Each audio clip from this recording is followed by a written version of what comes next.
Fi daawwattoota keenya kabajamoo fi jaalatamoo hunda dura baga jala bultii guyyaa hundeeffamaa adda bilisummaa Oromoo waggaa 50ffaa geenyee baga ittiin singee baga walumaanuu ittiin nu ga'e jechaan qophii addaa sagalee bilisummaa Oromoo har'aaf qabadhee dhiyaadhe isiniin biraan ga'a.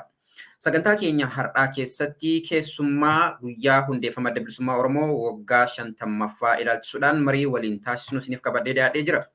Qophii addaa kanaan qabsaa'ota Oromoo bara uummanni keenya akka sabaatti of ibsuufuu haala akkaan ulfaataa keessa ture sanitti dursanii dammaquudhaan eenyummaa Oromoo fi Oromummaa dhabamarraa baraaruudhaaf mirga isaa goonfachiisuudhaaf ilmaan Oromoo qabsoodhaaf kakaasuu irra darbee dhaaba kallacha qabsoo bilisummaa Oromoo nuuf bu'uureessanii hooggananii fi akkasuma gaggeessanii har'allee kan itti jiran keessummaa taasisee isiniif qabadhee dhiyaadhee jira. Keessummaan koo har'aa bu'uureessaa adda bilisummaa Oromoo sochii qabsoo bilisummaa Oromoo baroota akkaan dukkanaa jedhamee himamu sana keessatti sochiilee qabsoo bilisummaa Oromoo hedduu keessatti hirmaachuudhaan kan beekan akkuma dura jedhee adda bilisummaa Oromoo qabsaa'ota bu'uureessan keessaa tokko kan ta'an akkasuma hoogganaa adda bilisummaa Oromoo miseensa Shanee Gumii sabaa adda bilisummaa Oromoo gadaa darbee kan ta'an Jaal Xahaa Abdii isiniif qabadhee dhiyaadhee jira. Jaal Xahaa Yooyyaa. Hayyee carraa kana kennuu keessaniif galatoomaa isinis. Akkuma jalqaba jedhe egaa hundi kan keenya baga jala bultii ayyaana guyyaa waggaa 50ffaa hundeeffama adda bilisummaa Oromoo ittiin walumaan geenyeen jedha. Jaal Xahaa isinii qabsaa'ota hangafaa gameeyyii adda bilisummaa Oromoo bu'uureessan sochii qabsoo bilisummaa Oromoo isa jalqabaa sana keessatti qaamaan itti hirmaatanii har'allee kanneen lubbuun jiran keessaa isin nama tokko. Akka hoogganaa adda bilisummaa Oromootti waggaa dheeraadhaaf qabsoo bilisummaa Oromoo gaggeessaa har'allee immoo qabsicha keessatti wareegama barbaachisu kafalaa jirtu. Mee isa baroota as dhiyoo kana dhiisnee waggaa 50 jechuun waan salphaa miti. Waggaa walakkaa jaarraa tokko keessatti waa taatee hedduu ta'a. Mee yaadaan bara adda bilisummaa Oromoo itti bu'uureeffame waggoota 50 dura haala ture sanattan yaadumaan isin deebisaati. Mee akka dhaggeeffattoonni keenya keessattuu warreen dhaloonni sanaa asii akka caalaatti hubataniif bara adda bilisummaa Oromoo bu'uureeffame sana keessaa Oromoon akka sabaatti haala kam keessa ture? Impaayera Itoophiyaa hoo surraan ishii maal fakkaatu ture? Haala akkamii keessa turtan? Haala akkamii keessa darbame sochiileen yeroo sana taasifaman irra hedduu akkan seenarraa hubadhetti waa'ee lafti qonnaan bultootaa fi yookaan lafti qotataaf haa ta'u kan jedhu keessatti kan qaamaan hirmaattanii waa hedduu keessa dabartaniitti kan yoo nageessanii mee haala bara sanaa nu yaadachiisaa baruma sana keessa yaadan taati kana naa eegalu Jaal Xahaa. Gaaffii bareedduudha. Gaaffii bal'oodha immoo himuufillee bakka irraa ka'anii fi waan himanii nama rakkisaa. Dura biyyi gaafa san maal fakkaatti impaayera Itoophiyaa dukkana keessa turte jechuu dandeenya guutummaatti. Yeroo mirgi dhala namaa hin beekamne yeroo namni keenya iddoo hundumatti tiffataan qotataan sadarkaa hundumaa miidhaa guddaa keessa ture. Kan biraa hafnaan maqaan Oromoo jijjiiramee maqumaanillee yaamamuun yerootti qaalii ta'e. Yeroo gaafa ijoollee ol guddina keessa jiru sirba Oromoo tokkicha dhaga'uuf gaafa amata jijjiirraa Septeembar 12 maskaram waan ni jedhan kana orkeestiraan akka Agar Fiqir akka Haile Sillaasee orkeestiraa jedhanii sirba tokko dabarsanii gaaf sirba Oromoo dhaga'uu barbaanna waan afaan keenya yeroo akkasii ture. Akkitti himan nama rakkisa. Gara fayyaa, karaa barnootaa, karaa walqunnamtii, karaa hundumaa jireenyi uummata keenya baay'ee kufaa ture. Egaa san keessatti kan guddanne achuma keessaa kaka'iinsaa ture. Amma wanni guddoon seenaa bal'oodhaa gabaabsuuf yoo barbaanne 60moota 1960s yoo qabanne jaatamoota keessa biyyi sun maal fakkaata jenna sadarkuma addunyaattu fincilaa ture kaka'iinsaa ture. Uummanni cunqurfame ka Eeshiyaa, ka Afrikaa, ka Laatin Ameerikaa bakka hundumaa ka'eeti namni mirga isaa gaafata. Ka biyya teenyaas ga'e kanuma jechuufi miidhaa amma reefu xiqqoo kaase san fayyaan hin eeggamtu karaa aadaa, karaa diinagdee, cunqursaan karaa hundumaan jira. Dadammaqiinsaa dhufe akka warri Awurooppaa riibers jedhan, rineessaans jedhan dur seenaa durullee yaadachuu, barnoota haaraa fiduu, karaa artii, karaa saayinsii, karaa teknoolojii jedhanii rineessaans riibers jedhanii yeroo himantu jira seenaa Awurooppaa keessatti. Biyya teenyaafis riibers kanaa dhufe haaraatti dhalachuu, dammaqiinsa, uf beekinsa kanaa dhufe. Waan yeroo sanii himuuf amma waanuma akka jaarmaatti sossoohaa ture amma tokko yoo maqaa dhabe miidhaa turte san ofirraa kaasuu fi gara tokkoon namni falmaa hidhannootiin sirna koloneeffataa sirna nafxanyaa san ofirraa faccisuuf ofirraa kaasuuf falmaa hidhannootti warra dabree jira. Amma Baale keessa bara 1962 irraa ka'ee dhukaasni baname. Achi duraa jalqabee jedhama. Waan baay'ee akka biraatti ibsu wayya. Garuu dhukaasni qabsoo ammayyaa bilisummaa Oromoo dhukaasni ka jalqabe achitti yoo jenne bara 1962 jalqabe. Dhageenya gaafa iskoola deemnu namoonni biyya biyyaatti dhaqan jira. Arsii Diidaarraa, karaa Gujii kanarraa, Harargeerraa itti dabalamanii warra sirna Haayile Sillaasee sirna nafxanyaa falmuutu dhukaasa jalqabe jedhanii irratti dirmatee waliin socho'ee jira. Akkasumatti gabaabsinee akkasi kaayee wayya hanga bara 1968 deeme falmaan suni. Karaa magaalaa keessa hacuuccaa turte san ofirraa kaasuuf Shaggaritti maqaa waldaa Maccaa fi Tulamaa jiru. Maccaa Tulamaa Welfare Association akkanan dhageetti. Warri achi nageesse gaafa akka himutti sochii guddaatu ture jechuudha. Sochiin kun paan Oromoo guutuu difin Oromoo ka fudhatu. Oromoo guutuurraa miseensota qaba. Falmaan isaa immoo mirga dhala namaa, mirga lammummaa, mirga karaa hundumaa falmuu uummata dammaqsu advokeesii amma jedhan kana. Baay'ee advaansii ture sochii kanaatti ture. Qotee bulaarraa qabdee namni waa barates ka mootummaa hojjetu siviiliin, miilitaariin, poolisiin hundumaa keessa jira. Oromoo guutuu hammata. Oromoo biyya hundumaa ka Baalee, ka Walloo, ka Harargee, ka Maccaa fi Tulamaa jechuun gaa Maccaa fi Tulamaa kun dhiha Oromiyaatii fi walakkeessaa kana hundumaa hammateeti ka ijaarame. Manguddoo biyyaa warra muuxannoo gurguddaa qabanii ka waan san jalqabanii. So kanaatu ture, kaka'iinsaa ture jechuudha. Eenyummaa keenya deebisuuf karaa biraa, karaa aadaa afaan Oromoo akka afaan barnootaa ta'u dubbisanii wanna jechuudha. Karaa aadaa eenyummaan keenya akka deebi'u jaarmaa karaa bahaatti jalqabe. Sochii afran qalloo ka aadaati. Maqaan ittiin jaraman ijoollee afran qalloo jammaata urjii bakkalchaa jedhaniini muuziqaa Oromoo, diraamaa Oromoo, aartii waan kana babal'isuuf wanni jalqabeef eenyummaa Oromoo deebisanii mul'isu, jaaruu, dagaagsu waliin gahu jechuudha. Warri waan kanas seene ka'imni qeerroon gaafasi lakkoofsaan baay'ee guddaadha. Warra iskuula keessa deemantu jira, warra iskuula tiraadishinaal ta'e waan aadaatti baratanii jira. Kun egaa booda deemee warra qabsoo hidhannoottis dabre baay'ee gumaachan. Warri Maccaa fi Tulamaa keessa tures kanuma. Maccaa fi Tulamaa kana yoo jennummaa Oromoo qofaa miti. Gaafa Oromoon Maccaa fi Tulamaa jedhee wal gahee sochii kana jalqabu. Ummatoonni ollaa Oromoo akka Sidaamaa, akka Walaayitaa, kan garaagaraa kuni namni Soomaalillee hangi tokko warri Hararii kan hin beeku.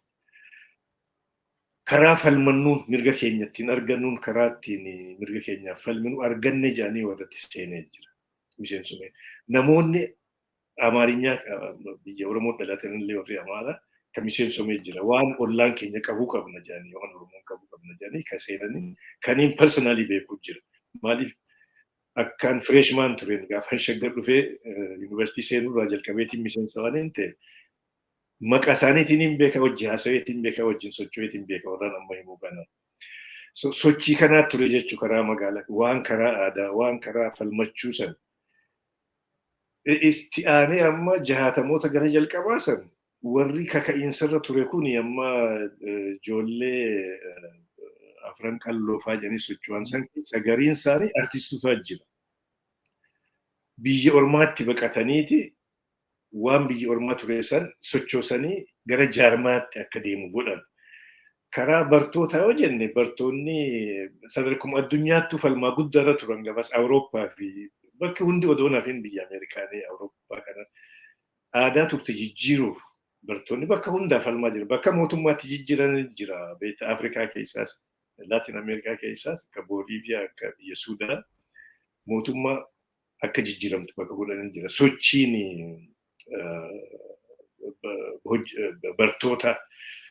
bartoota jennu mallee ka hubachuu qabnu namni ka beekuu qabu gabaabsee yoo bartoota mana barnootaa ka mootummaa ka waldaalee amantiitii fi dhuunfaa keessa baratan tokko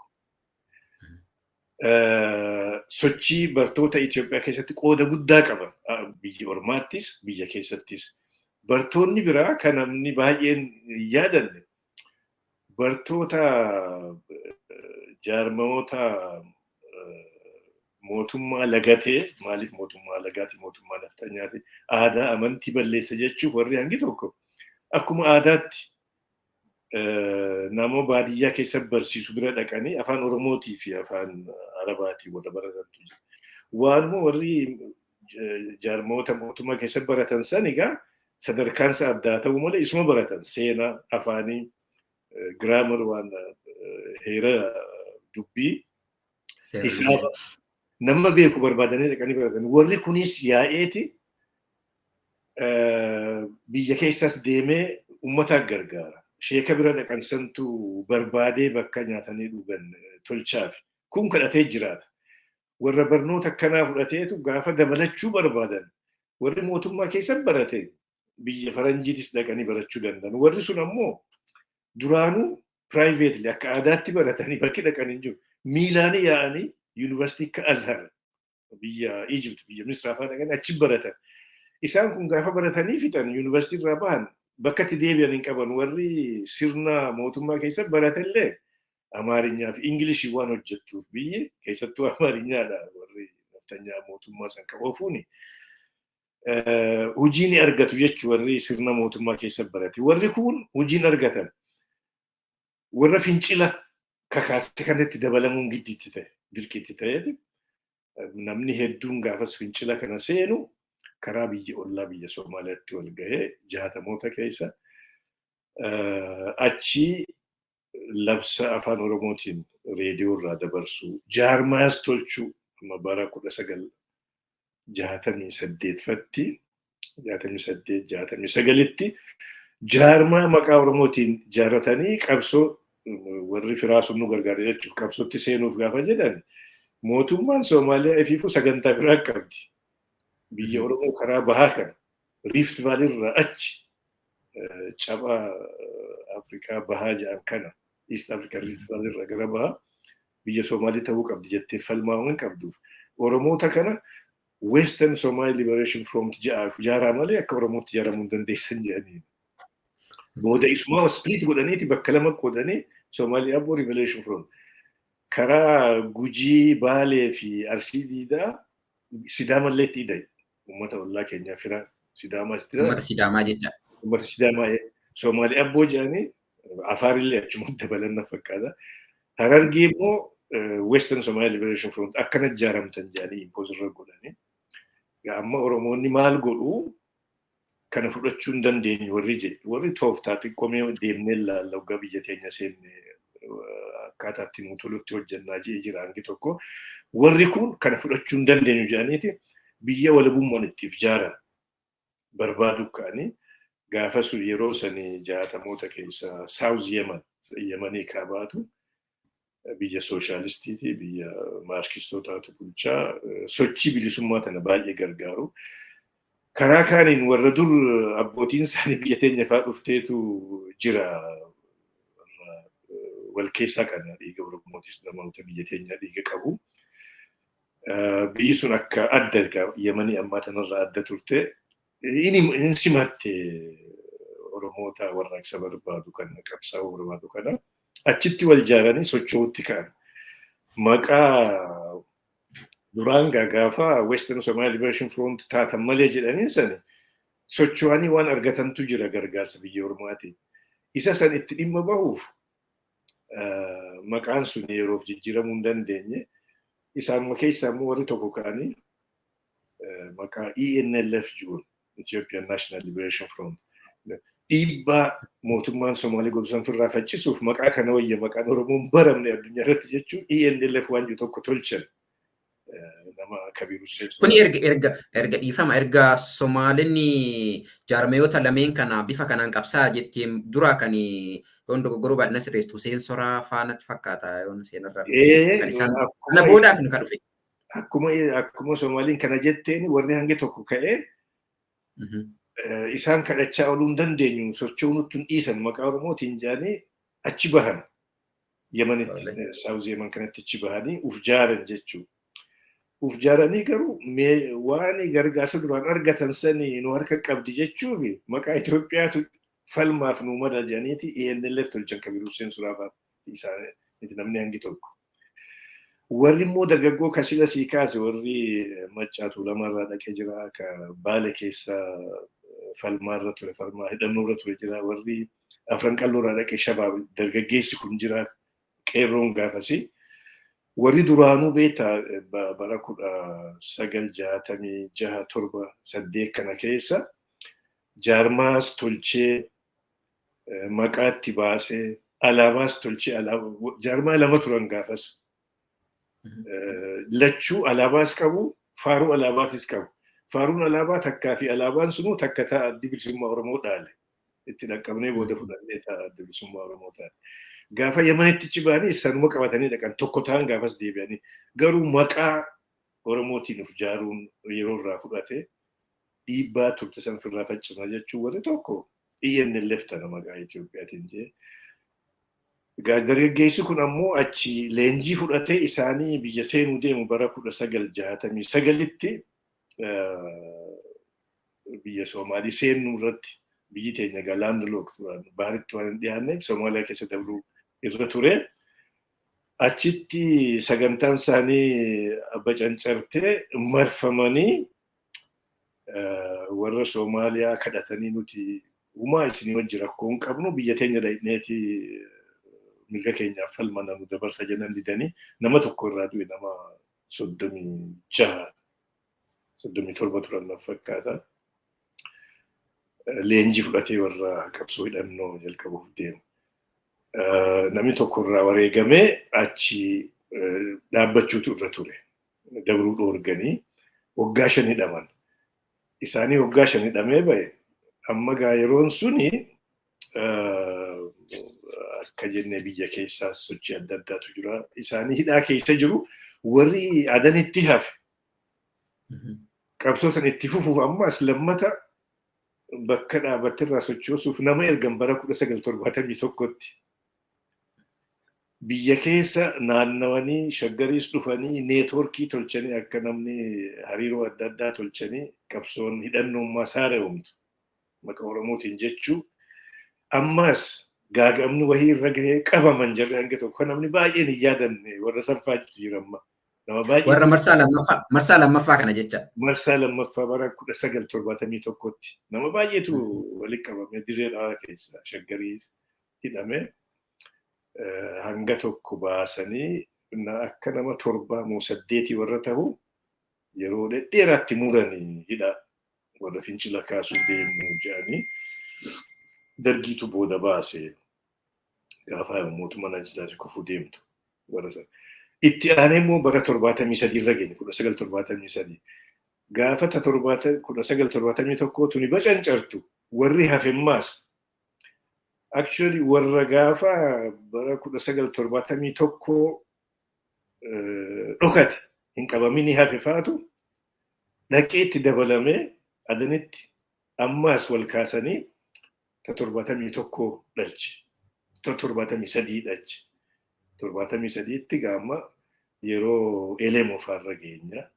Elemoo fi Yusuf Bakarfaa dargaggeessa ture inni gaafa 71 isa warra biyyarraa baqate keessa biyyarraa bahee warra gaafas jira san qunnamii waliin socho'uu hawwii qabaachaa ture.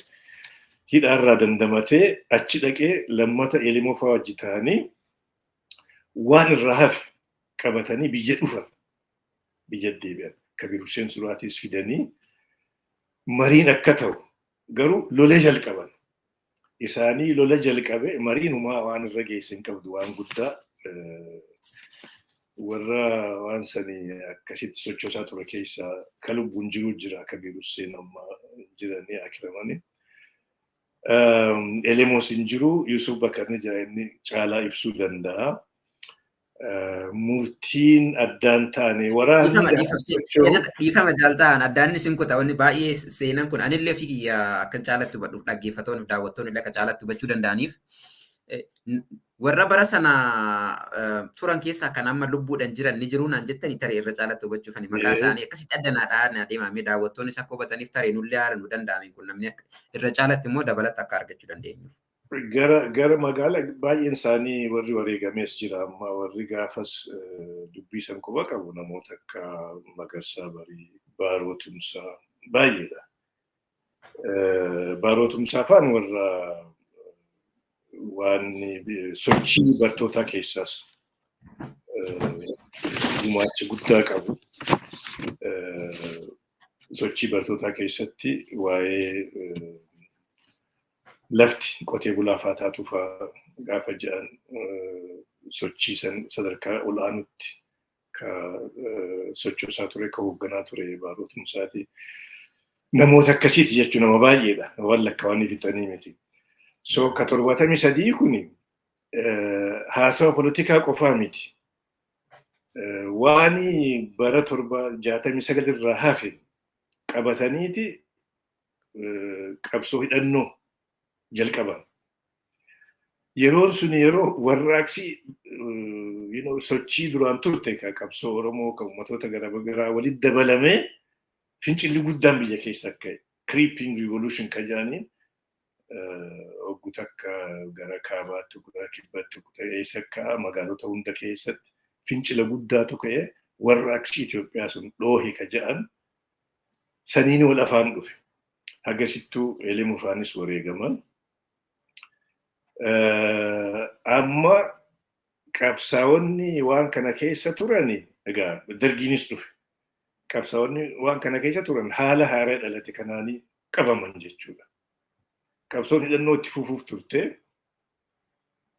warraaqsi biyya hunda keessatti ka'ee dargiin ammoo kan dhumarratti akkuma amma gaafa bara 2018 kana warri OPDO dhumarratti dhufe kana waan qeerroon socho'aa qeerroon hoogganaa turte. Gaafa sunis dargiin dhumarratti dhufe. Sochii karaa Oromoo, karaa Ogaaden, karaa hundumaan taatu tana hundumaa sochii bartoonni godhaa turan hundumaa dhumarratti itti dabalame warra dargiiti warra armii kana jechuudha. Isaan gaafa dura sochitti ka'an minduma isaanii dabalatanii namoota dhiibbaatti godhee akka deebisanii immoo uummata gargaaran sochii uummataatti qooda kennan taasise. Gaafa as deebi'anii sochii uummataa dabalaman sobutti ka'an. Akka heera haaraa tolchan mirgi dhala namaa mirgi dimokiraasii akka tikfamu mootummaan uummanni filate akka jiraattu heerri haaraanis akka tolfamu jedhanii kilaasiin keenya kun gitni keenya warri sila hooggana qabsoo bilisummaa Oromootti dabalamuu malee haala haaraa kanaanii qabaman jechuudha. Paartii baay'ee dhalate. Paartii sochii bartootaa ta dururratti hundoofte warra akka EPRP jedhan kana Ma'isoon kan warra biyya ormaattis qabsaa ture. Gariin ka Oromoonni ni keessa Oromoonni hunda keessa jiran ammoo paartiilee adda addaa hunda keessa jirani. Warri immoo qabsoo bilisummaa Oromoo duukaa deemaa ture. Miseensa Maccaa fi Tuulamaa, miseensota jaarmoota sabboontotaa ture kunis yaadni isaanii amma hiramuu ka'e. Warrumti qabsoo hidhannootu barbaachisa. Sirni kuni akka laafutti hin kufu. Jijjiirama politikaa fiduu hin danda'u warra ji'uu fi warra mee haa laallu. Warri dargii kunis cunqurfamaa keessaa ba'anii uummata guutuu ka'ee biitti akka jijjiiramtu gochaa jira. Mee haa laallu waliin haa hojjennu ka jiru. Ka dargumatti galee jireenya isaa wayyeeffatee jira. Ka haa laallu xiqqoo laalleeti booda qabsoo hidhannoo deebina ji'uutu jira. Warri hangi tokko lakki qabsoo hidhannoo irraa addatti falmaan biraa bakka hin geessu. Warri kun amanuu hin dandeenye warra aangootti dhufe kana warra jiru jira. Amma Jeneraal Taaddasaa Birruu hidhaa ture. Hidhaa manaatti ture achi dura. Yeruma jijjiiramni kun ta'u 73 fi 4 jidduudha ka Shaggar dhufe. Inni laalee amma hawaasni Oromoo ka Shaggar jiru warri silaa akka qondaalaatti ilaalamu kun illiitiin Oromoo falma adda addaatiin wal jidduutti mariirra jira. Marii bal'oorra jira. Warri qabsoo hidhannoon nu baasa jiru kophaa ta'e. Warri kun ka dargii haa laallu akka reefu kaase jiru. Jaarsi obsuu dadhabeeti ka'ee lafa dammaqinsi wal faana cimeen turi. Bakka qophiin gahaan ittiin godhameen dhaqee wareegamuu danda'e Jeneraal Taaddasaanis. Amma bara 1973-74-75 kana marumarra turre jechuu dandama. 75 illee garitti hin baane maal haa taanu qabsoo hidhannoo dargiin eessaan nu ga'a. Kajuu kana jidduu biyya ormaatti warri sila kaafne karaa Adaniis karaa biyya Somaaliitiis uf ijaaraa ture kuni warra hidhaa ture sanillee warra qeerroo ganamaa san mootummaan Somaalii baafteeti baqataa haaraatti dhaqees warra dur falmaa hidhannoo irra turees politikaa irra turees walitti qabdee Oromoota maal barbaaddu akka jechuu ifimmoo waan tahuu qabu lafa jala agitation oofaat turan. Maal barbaaddan jennaa warri hangi tokko keessattuu warri qeerroo ganamaa keessa ture suni nuyi duriis mirga uummata keenyaatiif falmuuf biyya teenyatti gargaarsa keessan barbaanna ammallee akkasitti akka nu gargaartan jennaan. Jalaa callisan hin fudhanne yaada isaanii afaan maranii qawwee hirra jedhanii uummata Oromootiif itti fayyadamuudha ka barbaadan gaafas mootummaan Somaaliyaa mootummaan Ziyaad Barre Oromootaan isin gargaarra jecha warri immoo tooftaa isaanii kana hubate ka'eeti biyya deebi'e. Warri qabsoo hidhannoon nu baasa gargaarsan argannu fira haa ta'an malee nu fudhachuuf deemanii nu gargaaran mootummaan Somaaliyaatis biyyuma teenya deebineeti falmannaa irra jirutu biyya deebi'e warra biyya keessa ture ka falmaa hidhannoo malee karaan biraan nu baasa jiru walitti dhufanii addi bilisummaa Oromoo dhalachuu danda'e. Warra biyya ormaatii dhufe keessaa gaafa san warra qeerroo ganamaa keessa ture Jaarraa Abbaa Gadaafaa, Mul'is Gadaafaa. Warra biyya keessa ture amma eega Jeneraal Taaddasaan wareegame booda warra falmaa hidhannootti haa deebi'uu qabna jiru keessaa akka dursaatti dureetti kalaalamu Baarotumsaati. Garuu maadhee hedduu jira. Oromoonni maadhee hedduu qabu bakka itti yaada wal jijjiiran bakka itti haala addunyaallee haala biyya teenyaallee mari'atanii akka aadaa gaafasitti sirna sooshaalizim namni hedduu waan fudhatee sirna sooshaalizim kana wal barsiisaa haala nyaatii qalaa maal baasaa kana ka hojjetu. Kana keessaa warri Baarotti dhiyaatu maadheelee Baarotti dhiyaatuutu harki caalu. Nun baasu dargiinis kajuu isaanii fi warri alaa dhufe sun walitti dhufanii addi bilisummaa Oromoo ijaaramuu danda'e. Juun 1976 sirnaan sagantaan siyaasaa tolfamtee heerri tolfamee caasaan jaarmaa tolfamee koomitiin koree jidduu jennaan gaafasanii hooggansi ol aanus koreen hojii gaggeessitu. Kun hundumtuu tolfamee sirnaan addi bilisummaa Oromoo kan dhaabbate bara 1976 ji'a Juun keessaa humna biyya keessaa seenaa dabarte san hunda quba qabdu san keessa qooda fudhachaa turte. Biyya ormaattis warra jaarmaa'uu jaaree alaabaa saniis faaruu alaabaatis tolchee socho'aa turan keessaa warri hangi tokko ka alagaa irratti hin hirkannu dhuf dandeenye falmina jettu dhuftee kanaatu walitti dhufee adda bilisummaa Oromoo tolche jechuudha. Addi bilisummaa Oromoo bifa tanaan tolfame. Jaarmaa akka yoo galaana guddaa yaa'utti yoo laalle goorootaan jalaa ganda kaanii lafa taanii gaara kaan jalaa maddi waliin yaa'ee galaana guddaa ta'e jechuudha. Jaatamoota keessa burqaan kun walitti burqee waliin yaa'utti ka'ee 76tti kanaatu galaana ta'e adda bilisummaa Oromoo jaaree bifa tanaan yoon irraa bahe wayya seenaa bal'oodha. Dhugaadha. Waa hedduudha bal'aadha. Galatooma jaalladhaa. Mee hundeeffamoo kan ijaaramu adda bilisummaa Oromoo akkanuma amma bifa ammanaa himtan kana sochiileen dura turanirraa akkuma amma jettanitti galaanni hedduun walitti yaa'ee sochiileen hedduun yeroo adda addaatti gufatee fi danqame hundumtuu walitti yaa'eeti adda bilisummaa Oromoo sirnaan bifa jaarmee qabatee 1976 keessa hoogganas yookaan sirna caasaa qabatee hundaa'ee jira. Mee xiqqoo amma wama lamaan tokkoon akkanaa kaastan barbaade waan bara sana dura jiru maaliif barruu wayiin argee 1968 natti fakkaata warraaqaa ka jedhu barruu tokko nan argeen ture dokumentii dhaabaa keessatti. Qoonni warraaqaan qoonni akka barruutti maaliif isinis barataa yuunivarsiitii tuftanii yeroo sanatti kan akka Jaalbaaroo fi namoonni hedduunis namootuma bara sana barumsa keessa turani. Mee isaa fi darbee immoo seenaa keessatti yoo himamu waan study circle jedhu tokkoon dhagaa.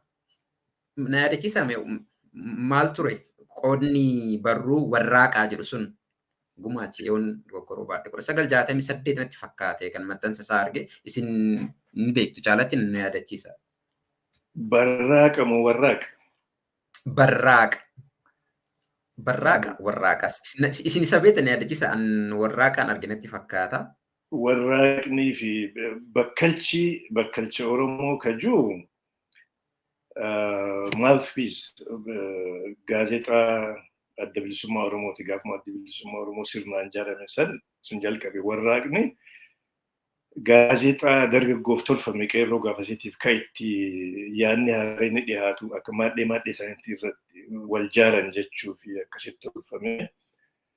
Barraaqa kanan dhageenye kasan dura warraaqaa natti fakkaate 1968 warraaqaa jedha barruunsaa hunda dogoggoruu baadhe. 1968 anuu barachaatiin ture na fakkaayyaa barachaatiin ture gaafa sani barraaqaa miti ka ture kana beekta gaazexaa ju'uutu qubee laatiiniin qubee saabiyaan tanaan ormi garii qubee gizjaane qubee saabiyaan tanaani ijoollee takka jalqabee booda dhageenye nama baay'eetu qoodatti fudhate. Kana beektaa kajuu maqaa qubee saabiyaan tanaan ka barreeffamu gaazexaa yuunivarsiitii keessa bahu ka bartootaati. Maqaa isaa ammallee na yaadadha ka spearhead dura bahee waan inni godhe nama kabbada annisaati miti na fakkaate dhaloon isaa lubbaa horii nama gaarii tokko yeroon ture maqaan na dura wal dhahe namoota hedduu waliin turre. Suni adda inni nu nama hedduu dammayse amma waliin gahuu hin dandeenyu beektaa gaggabaabsinee yaadeemnu jechuu malee akkuma warri biyya ormaa baqate jaarmaas tolchee alaabaas tolchee faaruutti tolchee faaruun sunu taangammaatti alaabaan taangammaa deemtu tana taate afaan Oromoo akka barreeffamu qubee adda addaati san keessa gaazexaan tokko yuunivarsiitii keessa bara 1968 nama hedduu sossoose, nama hedduu dammaqse inni waanuma aadaa oduu duree waan akkasiitu bahe garuu nama hedduu dammaqse innumti sunu kaka'iinsan sila kaase ka sadarkaa addunyaatti sadarkaa biyya teenyattis ture san keessatti ilaalama kunis. Tole jaltaa iddoo galatoomaa gaa amma mee gara mariidhuma isaa yaadannoo waggaa jalqaba adda bilisummaa Oromoo yookaan waggoota 50 dura haala turee fi sana boodatti maaltu jaarmiyaa waggoota 50 lakkoofsa kana bu'uureessutti gumaachise jedhu naa kaaftanii jirtu. Mee adda bilisummaa Oromoo waggoota 50 kana bu'aa bahii hedduu keessa darbee jira. Gama diinatiin duulli adda addaan shirri adda addaan kareef isinirraa sabara 2018 akka fakkeenyatti tuqxan dabalatee gowwoomsaan adda addaa wanni hedduu keessa darbeeti kan har'a geenye har'allee akkuma jirutti ta'ee jechaa karaa diinatiin duulli fi shirri adda addaa jiru. Mee didhaalee yookaan chaalenjii yookaan rakkoolee akka qabsoo bilisummaa Oromootti akka jaarmiyaatti adda bilisummaa Oromoo mudatan isaan ijoon maal fa'aa turan? Akka jaarmiyaatti ka gama alaatiin isa keessoo dhoon ta'an inni gama alaatiin diinarraa ta'uu danda'a firoota qabsoo jedhamanii warra eegamanii booda qabsicha gufachiisuuf shira xaxan ta'uu danda'a isin keessa dabartanii beektu waggoota 50 kana inni ijoon maal fa'aadha jettu. Kuni seenaa bal'oodha beektaa ijoon duraa gaafa sochoo'insi Oromoo akkas deemaa dhufee seenaa dheertu ka qabu suni ititutti ka'u warraaqsi biyya guutuu keessatti ka'uurraa yaadni namaa hihirame. Uummanni mirga isaatiif falmuuf kaka'ee bita hawaasaa keessaa ka silaa hooggansa kennu illiitiin jechuu warri barate kuni warri silaa hooggansa kennu yaadni hiramuun suni chaalenjii guddaa ture. Yaada walitti qabanii hooggansa cimaa kennu. Maaliif uummanni hooggansa cimaa bal'aa malee qabsoonsaa shaffisuu fuulduratti tarkaanfachuuf shaffisuun isa rakkisaa. Tokko kan hawaasuma keenya jechuudha. Maaliif sirni mootummaa Itoophiyaa sirni naftanyaa kuni namoota keenya baay'ee mataa jijjiire. Akka garlamii ta'u namni taasisee san gubbaan sirna sooshaalizim namni 60 irraa qabee isa kanaatu haasawamaa babal'achaa ture invoke akka faashiniitti ta'e. Inni kuni namoota gariitiif karaa banee namoonni garii dhugatti katti amanan jiru namoota gariif akka faashiniiti. Warri itti amanan qabsoon sochiin sabaa hin baaftuu sirna sooshaalizimii ijaarre san keessaan mirgi uummata keenyaatis iddoo gaajaanii kaayadan jiru tokko kana hawaasa keenya keessa hooggansa cimaa dhabu yaadni faffaca'u haala yeroo san ture haala poolitikaarraa kan ka'e warri gari ideoloojima maarkizim qabatee achiin deemu qabsoo sabaa tana xiinxaluma impaayera Itoophiyaatiif kennan irratti illee garaagara ta'uu dhufe jechuudha. Sirni koloneeffata akka laafutti sirna dimookiraasawaa ta'u maaliif warri impaayera san ijaare baalabbatoota shawaa kaabaa warra manzii kana amaarota isaanii fi warri isaan duukaa deemu sirna naftanyaa kana warri ijaare bicuutaan maayinooritii ta'an biyya san keessatti sirni dimookiraasii yoo dhufe aangoo dhaban qabeenyaa fi lubbuu namaatti kaayan isaanii akkasumatti karaa nagaatiin sirna dimookiraasii fudhatan jedhanii yaaduun rakkisaa ture.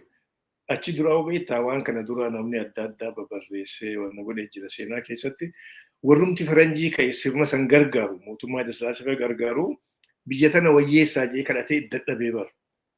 Dimookiraatessuu jechuun aangoo qooddachuu jechuudha. Uummata akka gabaraan lakkaawamu kan maqaa isaatu hin yaamne kana wajji qixxee ta'a jechuudha hin fudhatan.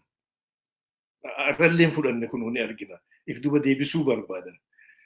Karaa biyya keessaa kana namni keenya immoo duraan sirni Itoophiyaa naftanyaa kan irra ijaarame keessattuu uummata Oromoo afaan Amaaraatii fi amantii fi kanaan qabanii jijjiiruudha. eega gaafa mootii Saalasillaasee akaakayyoo Haayilasillaasee irraa qabee akaakayyuu Minilikaa qabee uummata Oromoo walirratti ijaaruu tokko kaaniin kuffisuudha. Sirni kuni nama keenya baay'ee miidhe. Isa jalaa bahuun qabsoo dheertuu barbaachifte jechuudha. Kun egaa yoo hawaasa keenya keessatti deebinu warri seenaa qoratu warri sirna hawaasaa kana qoratu baay'isanii irratti hojjechuun malee.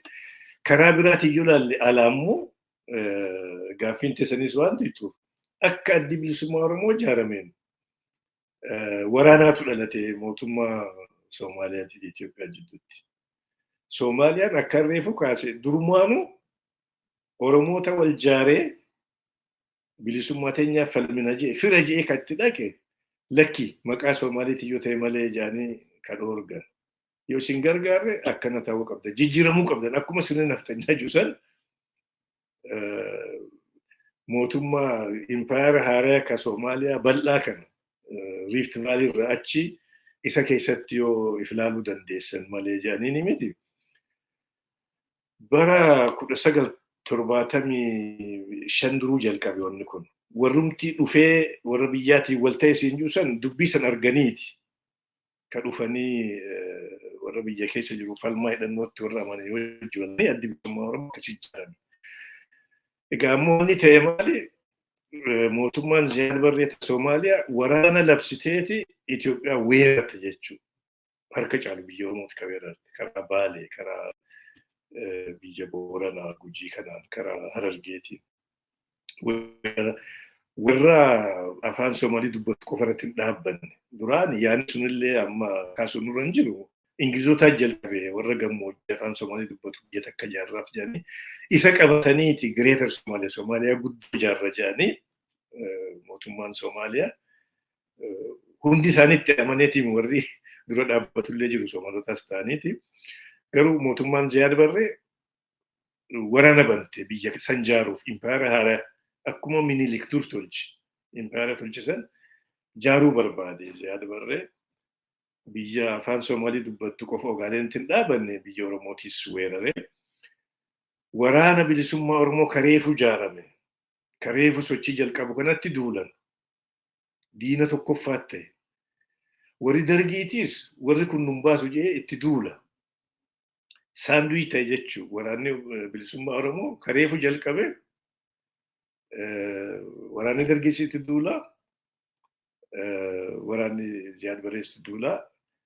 Abaluu fa'aa ajjeesaa jedhanii beektaa horiillee baasanii haga deeman takka qormaataan bira geenye.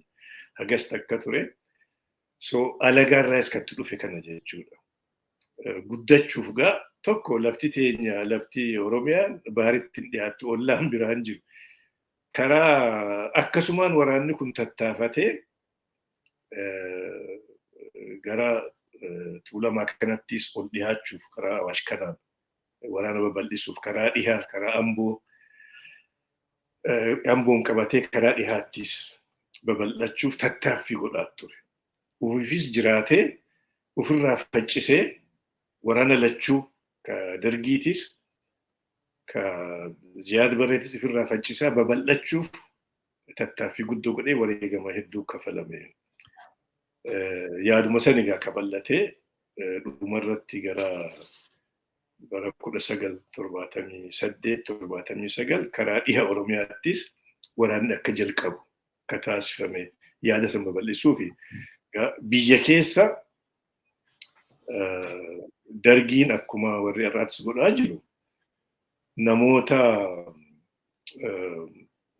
giddiidhaan dirqiin walii qabee miilishaa tolchee Eritreyaattis bakka fincilli jiru hunduma Tigraayittis duulchisaa Keenyattis akkasumatti sochoosaa ture.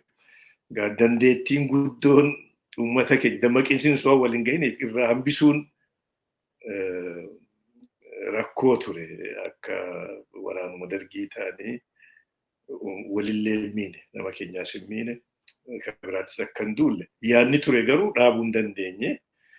Garuu sanuma keessatti guddachuu danda'e addi bilisummaa Oromoo eenyummaa Oromoo gadhaabu qabsoon bilisummaa Oromoo sadarkaa akka guddachaa deemtu akka babal'attu akka Oromiyaa wal geessu hundeetu gad dhaabbate jechuudha gaafa sirraa qabee 70 irraa qabee dhumarratti gaafa dargiis falmaa ture gaafa dargiin kufu warra stakeholders ta'an gurguddaa keessa dargii booda maaltu dhufa jedhee warra haasa'u warra carraa biyya sanii jireenya biyya sanii murteessu keessaa ta'uu danda'e jechuudha. Rakkuma san keessa dabre wareegama gurguddaa kafaleeti kaachi ga'e.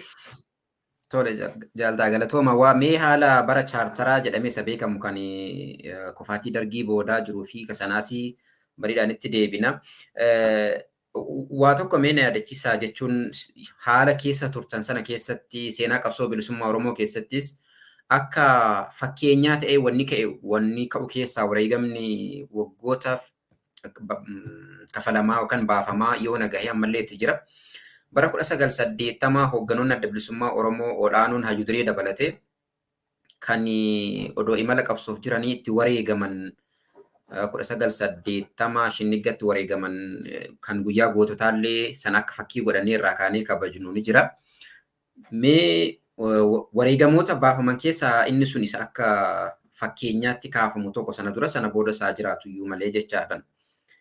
Yeroo san isin wareegama sana eessatti dhageessan haala kamii keessatti dhageessan miira yeroo sana ture nu yaadachiisa.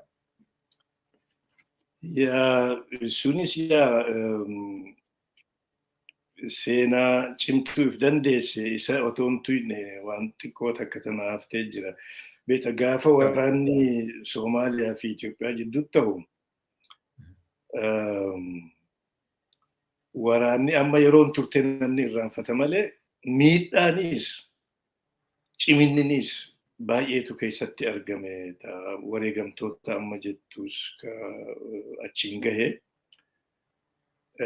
Akkuma waan dhihootiin amma wal bira qabnee yoo ilaalle waraana dhihoo waggaa lamaaf kaaba Itoophiyaatti deeme Tigraay saddeet kanaa gadii miti lolli gaafas ta'e maaliif waraana akka ajaa'ibaatti bara dheeraaf qophaa'e ka Soomaaliyaa ka biyya teenya seene Gujiirraa qabdee hamma Harargeetti hamma Diidaatti dhiyaatutti waraana guddaa deemee hawaasni akka hamaa miidhame miidhaa guddootu irra gahe wareegama gurguddaatu kana qabeenyaan lubbuu namaatiinis bakka waraanni Soomaaliyaa jala deemee bakka uummanni keenya qabu isaanirraa fudhatee bilisummaa Oromootiif lolaa deemu alaabaa isaanii dhaabanii itti garagalanii waan ni jedhan baay'ee jira seenaan kana boodaas baasuuf jira wareegama gurguddaa akkasii ture waan ta'eef namni dagate malee waraana dhihoo kaaba Itoophiyaatti kanarraa addaa miti.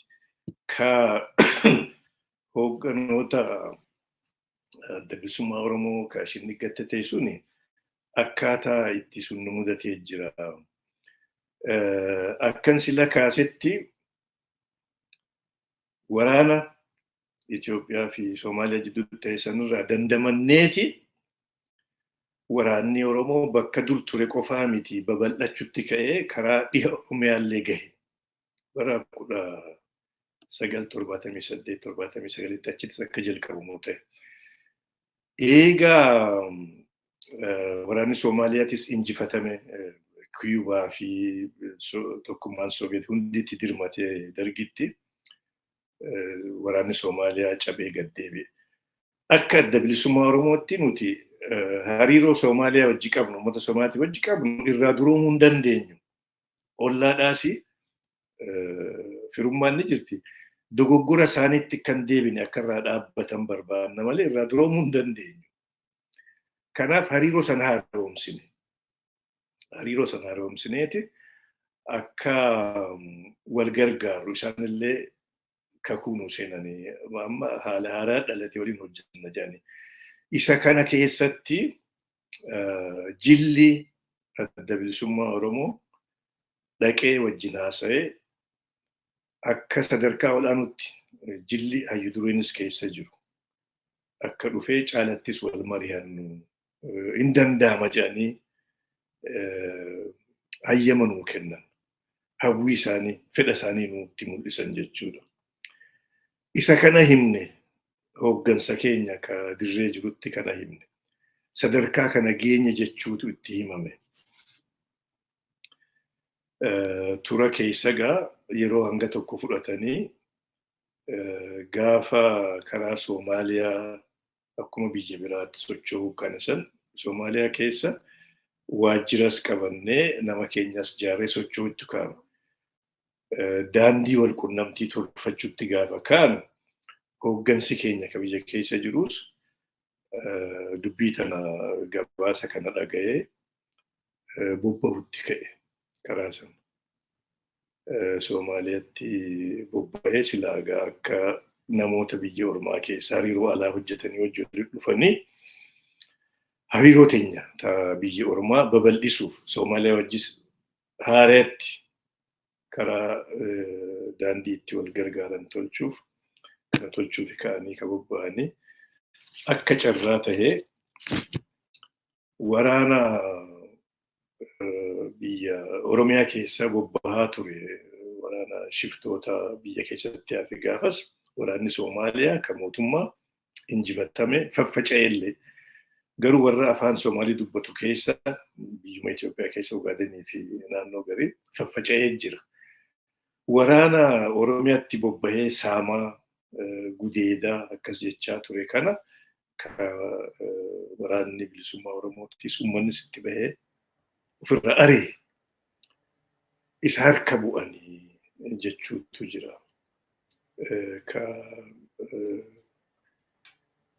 Miidhaatu irra gahe maaliif badii isaan hojjetaniif uummannis itti bobba'ee waraananis ofirra aree warra akkasii harka bu'an jechuutu jira. Garuu gaafa suni mootummaa Soomaaliyaatti wajji dubbannu malee yaadni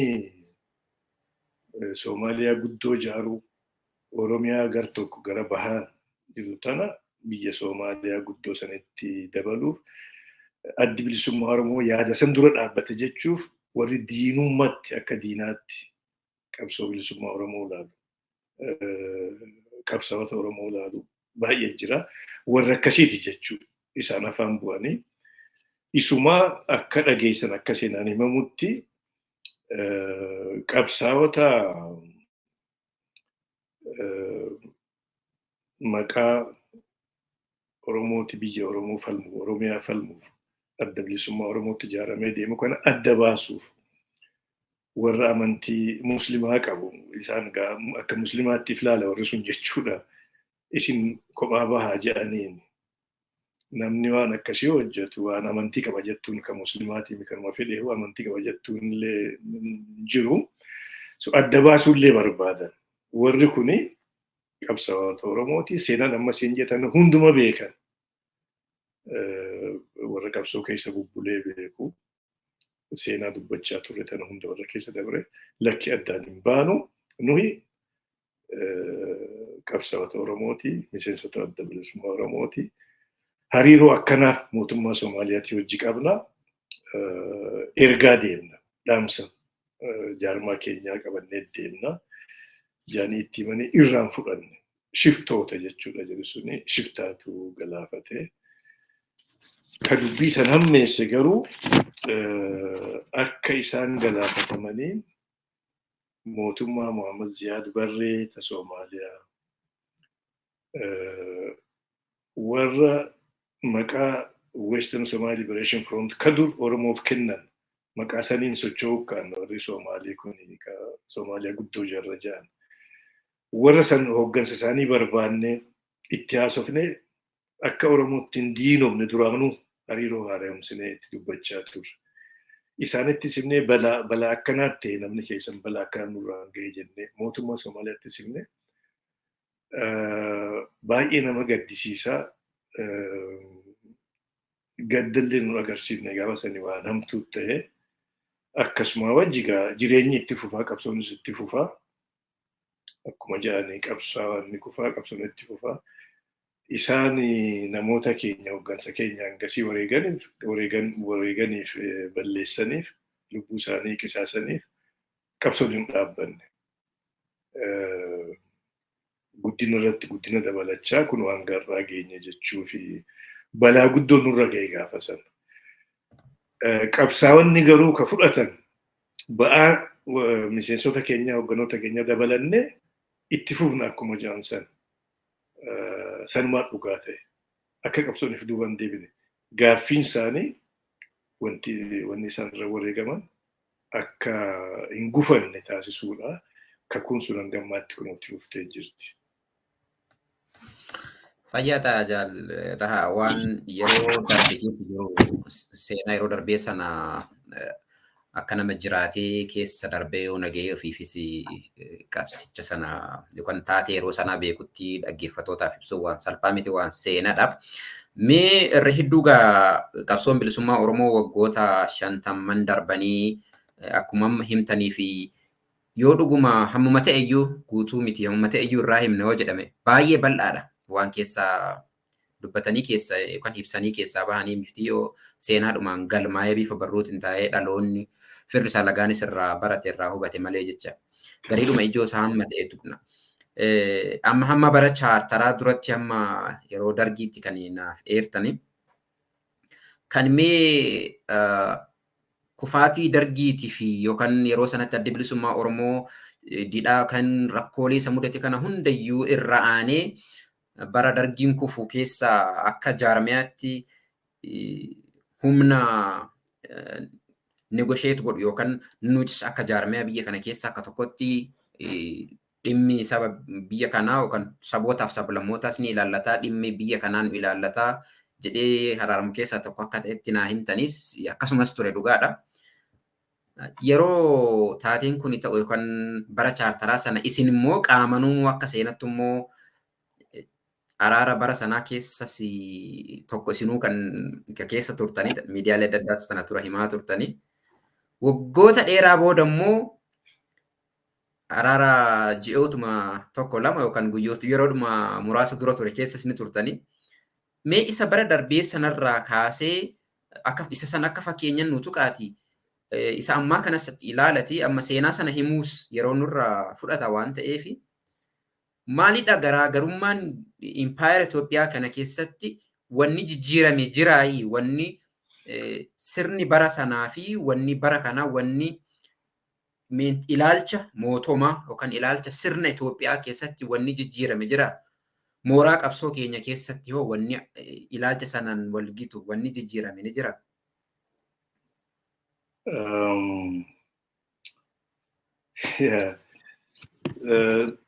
Qabsoon bilisummaa Oromoo qabsoo isa fakkaattu qabsoo dimokiraasii wajji ta'ee jijjiirama guddaa fide biyya san keessatti sila. Garuu haga ammaatti karaa humna waraanaa gahaatti ijaaree jijjiirama hundeedhaan ta'u hin finne karaa humnaatiin. Karaa yaada politikaa sooshiyo ekonomik waan ta'een karaa aadaatis jijjiirama guddaa fide. Qabsoon suni wareegama kafalu hunda akka ummataattis akka biyyaatti akka jaarmaatti gatii gurguddoo kafallee bakki geenye gaafa dargiin kufu yaa warra sirnatti aanu qopheessu keessaa ta'e adda bilisummaa Oromoo karaa yaada wanni asiin bahe ummanni garagaraa mirga isaa argateef bulchee sirna itti waliin jiraannu isaa tolchinuudha. Kuni hundumaafuu beektaa Oromoofis warra Oromoon ta'een warruma dur cunqursaa ture saniifillee fi gargaartota isaaniitiif furmaata ture. Wanni isaan jiraachuun irra ture maaliif mirgi dhala namaa gaafa chaartarii yeroo ce'umsaa saniis ka booda TPLF barreessite heeraa 1995 irrattis mirgi dhala namaa mirgi adda addaa tikfamaadha. Bakka jiran ollaa isaaniitti wajjin nagaan jiraachuu danda'a warri naftanyaa ta'ee biyya adda addaa akka ce'ee jiru kun. Hundi isaanii beektaa aadaanii Amaareen malee dhiigni isaanii dhaloonni garagara illee ta'uu danda'a. Oromoo Suraagel waan bira ta'uu danda'a. Namni isaan adda baasee miidhan jiru. Addi bilisummaa Oromoo inumaa TPLF qofaa miti warra dur Itoophiyaa guddoo deebifnu jedhu sanillee beektaa irraan baqanne mari'achaa turre. Akka isaanillee yaada kana fudhatanii dhufuufis jiraatan. Mirga ummatootaa immoo akka ramajjanne akka jijjiiraman akka fudhatan mirga ummataa kana yaalii godhaa turre. Amma fakkii tokkoon si kenne namoota lubbuun jiranii jira, namni gari kan jirree jira. Gaafa sirna yeroo ce'umsaa san tolchuu deemnu eenyutu argama jennaani hoogganaa TPLF ka booda muummicha ministeeraa ta'e kan amma lubbuun hin jirre obbo Mallasii wajji haasawaa gaafa turre yaadadha.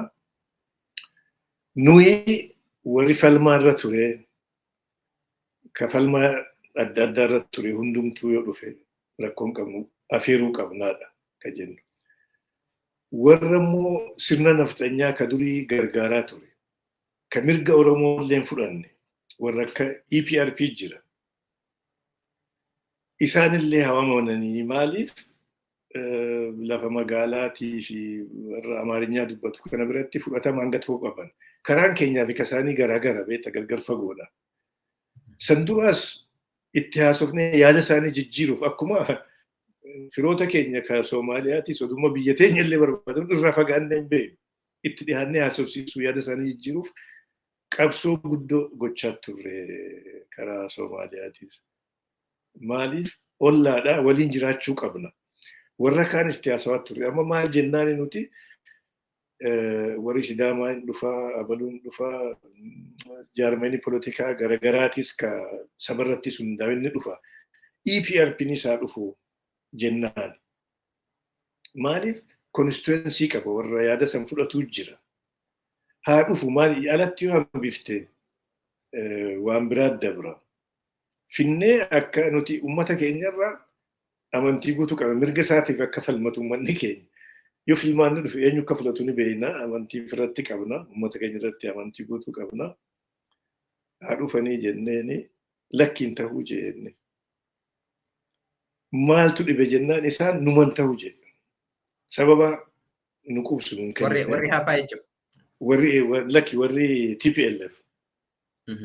Warra TPLF-tu ihaapaan warri EPRP hin dhufu jedhu. Nuti haa dhufanii yaada isaanii himanii jennee ni barri yeroo ce'umsa san irratti. Rakkoo maalii qaba? Sidaamaa fudhatamoo warra Ogaadeenii fudhatamoo yoo deebifnee isin bulchina jechuu isaanii san namni fudhatu hin jiru. Haa dhufanii jennaan TPLF hidditi. Mallas Zeenaawi hidditi. Nuti cimsinee dubbannaan yaamneeti akkan dhufne goona jee egaa akkas jabeessanii falmitan.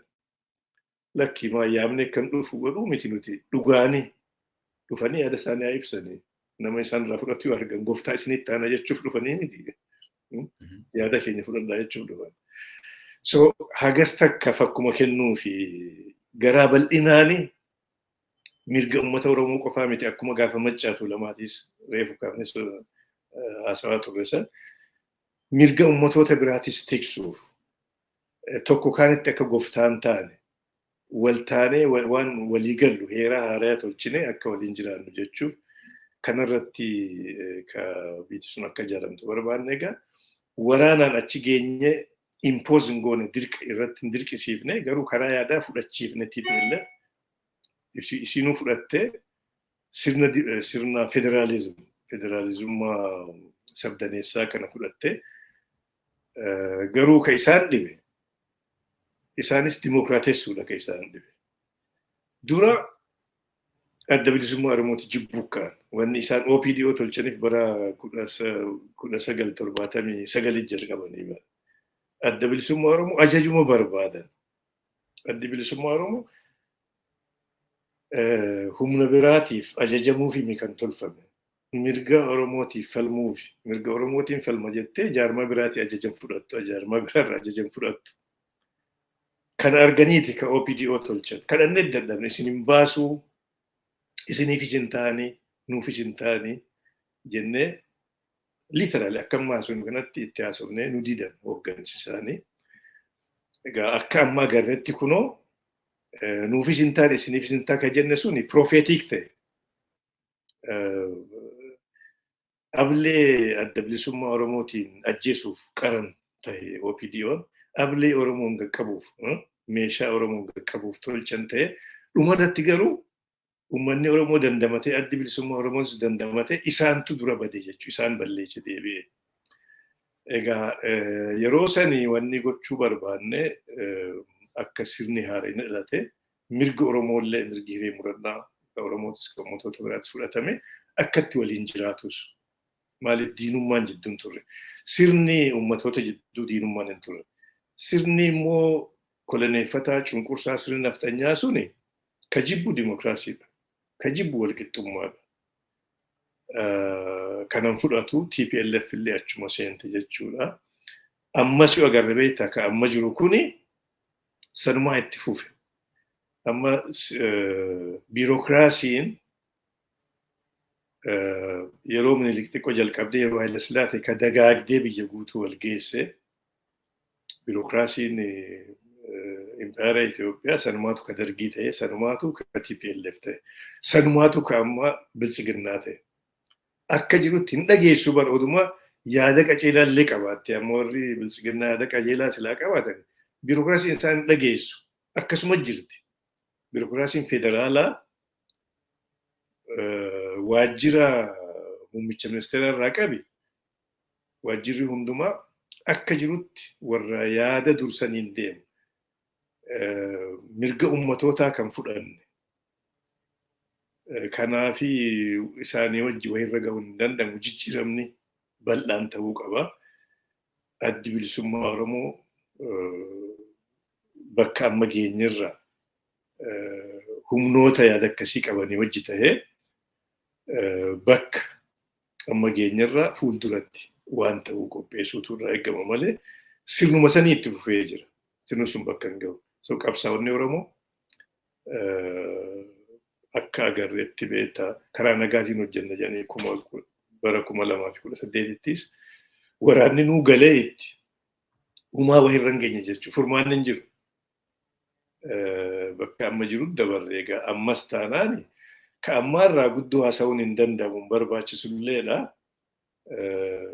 Bara 2018tti addi bilisummaa Oromoo biyyatti deebi'ee karaa nagaatiin hojjechuuf, karaa polootikaa hojjechuuf waraana isaallee galchee waraana hanga tokkootu lakkiin hin baasu kunii jedhee daggalatti hafe. Warri itti gale suni karaa nagaa warri hojjenna jedhe aanaarraa qabdee hanga hooggansa olaanuutti hidhaa jira hagammaatti.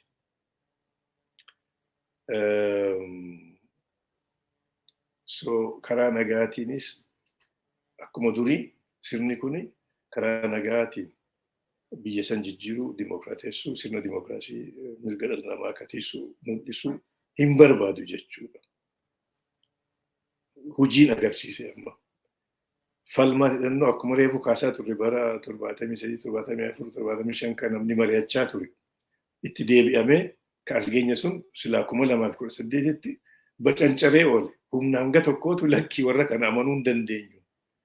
Guutummatti ittiin gallu jedhee warra alatti hafisantu amma haala haaraa kana uume kana amma waanii marii amma baay'ee irraa haasa'uun hin barbaachisu. Haasawaaf waan maluu miti. Qabsoon uummata keenyaa, qabsoon uummattoota cunqurfamaa hundumaa qabsoon polootikaa karaa nagaatiin furamuu qabdi, karaa polootikaan furamuu qabdi kaayyoodha kun. Inni dhibuurraa bara yeroo dargiitis akka reefu kaase qabsoo hidhannootti deemuun taate. Bara 2018tis karaan nagaa dhibuurraa qabsoo hidhannootti deebuun dirqii taate jechuudha. Haalli kun akka jijjiiramu maaltu dhufuu qabaa? Waan amma mari'atamuu qabu, mariin jalqabamte waan irraa haasa'u hin qabdu ammatti. Akka kaayyootti qabsoon bilisummaa Oromoo karaa nagaatiin furmaata argachuu danda'uu qabdi. Qabsoon polootikaa hundinuu karaa nagaatiin furmaata argachuu barbaachisa. Kana waraanni bilisummaa Oromootti amanaa. Hooggansi kana dura tures hundinuu itti amanaa ture. Dirqiitu, giddiitu karaan biraa dhibnaani qabsoo hidhannoo seenne. Egaa haga warri falmaa gara kaaniin jiru jijjiiramutti falmaan suni dhaabbachuu hin dandeessu. Gaafa karaan daandiin karaa nagaa saaqame tokkoffaan humna Oromooti karaa nagaa sanii gajjabeessu. Kanumaan xumuruu dandeenya. Fayyaa ta'a jaaltaa marii hedduu waa hedduun yaadachiisee waa hedduullee irra caalatti illee bal'isnee kaasuu dandeenyu garii akka guddaa seenaadhaan yoo akkuma jettanii seenaan kaa'amee barreeffamee dhaloonni irraa barachuu danda'u bifa danda'utti barreeffamee kaa'amee irra wayyaadha. Marii keenya goolabuudhaaf waggoota 50 darban imala qabsoo bilisummaa Oromoo hundeeffamuu isaarraa jalqabee yaadachuudhaa fi hundeeffamni adda bilisummaa Oromoo waggaa 50ffaan ni kabajama. Jala bultii isaatti jirra. Yeroo amma gara fuulduraatti kabajamu kana keessa qabsaa'onni bilisummaa Oromoo kan ammaan tana qabsootti jiran roga adda addaatiin qabsootti jiran deeggartoonni qabsoo bilisummaa Oromoo mararfattoonni qabsichaa kan Oromoo ta'anis kanneen sabootaa fi sablammoota adda addaa akkuma Oromoo cunqurfaman alagoonni jechuudha. Uummanni keenya immoo baan qabsichaa uummanni keenya bal'aan kan wareegama itti baasaa jiru. Kayoo qabsoon kun milkaa'e bu'aan illee keessaa ta'u kanaaf akka nama jaarmiyaa kana gaafa tokko jennee jedhamee yookaan bu'uureeffamu kaayyoo isaarraa tokko jedhee jalqabee imala kana hunda keessa qaxxaamuree hangafoota qabsoo kanaa hedduu of biraa dhabee ammoo akkuma miidhamaa wareegama hedduutti argitan bu'aallee akkasuma immoo guddina qabsoo kanaallee argaa itti dhuftanii gama kaaniin kaayyoonni gama fuulatti diinatti gabroonfataatti qabsoo gaggeessaa jirru sun akka hin jijjiiramne amalli isaa akkasuma ilaalchi isaa akkasuma ta'uu isaa akka nama argeetti maa irratti marii keenya ittiin guduunfuudhaaf uummata keenyaaf deeggartoota miseensota qabsaa'otaaf akka hangafummaatti akka qabsaa'aa gameessatti akka bu'uureessaa dhaaba keenyaatti dhaamsa yoo qabaattan hiree kanaan dhaamsa akka nuuf dabarsitaniin hiree isiniif laadha dhaamsa nuuf dabarsaa. Waan baay'ee dhaammachuu danda'ama garuu seenaa dheertuudha gaggabaabsuu qabna.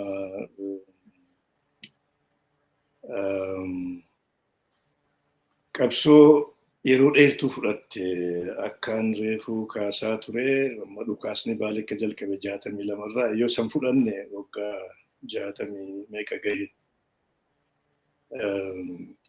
Gaafa alaabaan tolfamtee jaarmanii tolfamee faaruun alaabaa tolfamtee irraa yoo kaane san caala. Amma bakkuma irraa kaanee waa kaanu kana booda warri seenaa qoratu adda baasuu danda'a. Waan irratti wal falmanii miti. Bakka geenyarraa tokko qabsoon teenya injifannoo irratti injifannoo dabalaati kan dhufte kana hubachuun namarra jira. Hawaasni amma jiru seenaa dabarte beekuu waan keessa jiru hubachuuf nama gargaara. Seenaan sun beekamuma qabdi. Wareegamni kafalame akka uummataattis akka jaarmaattis yaadachuun nurra jira. Muuxannoo dabarte tanaas yeroo adda addaa kaafnu amma akka 2018 ka yeroo dargii 1991 sanis ka achi duraallee hundumaa yaadachuudha. Warri mirga uummataa dura dhaabbatu akka jijjiiramu tattaaffii godhamtee yaadachuudha.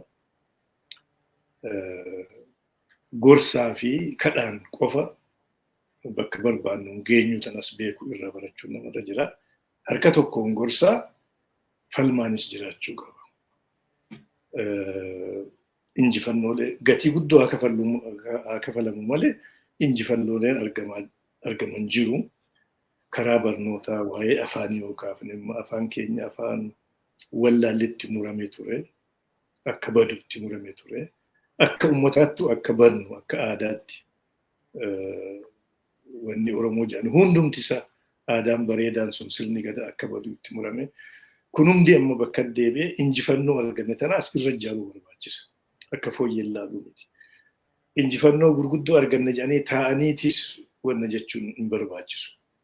Develop godhuu, babal'isuu, gadhaabuu, hundee gaffageessuu barbaachisa.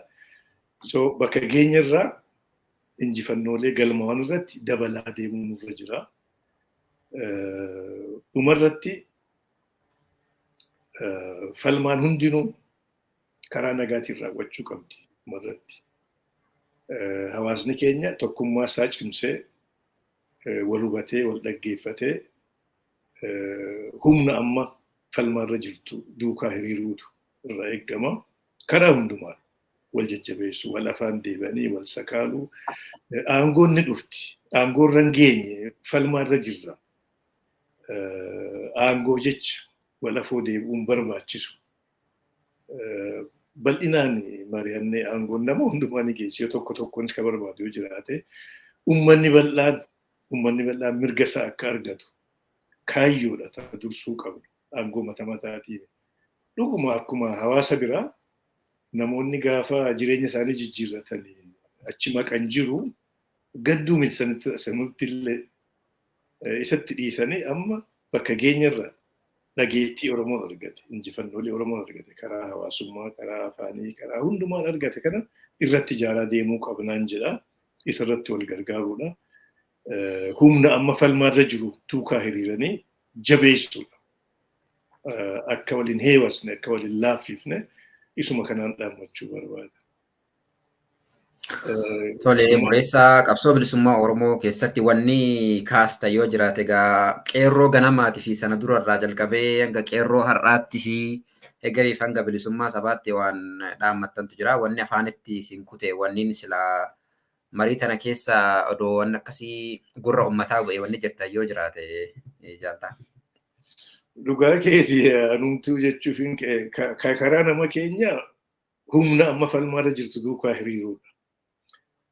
Warri qabsoo tanarra hin jirre karaa biraatiin injifannoolee argamte karaa hundaan cufa kee himneen dandeenyu injifannoolee galmoofte irratti dabalaa deemuun namarra jira.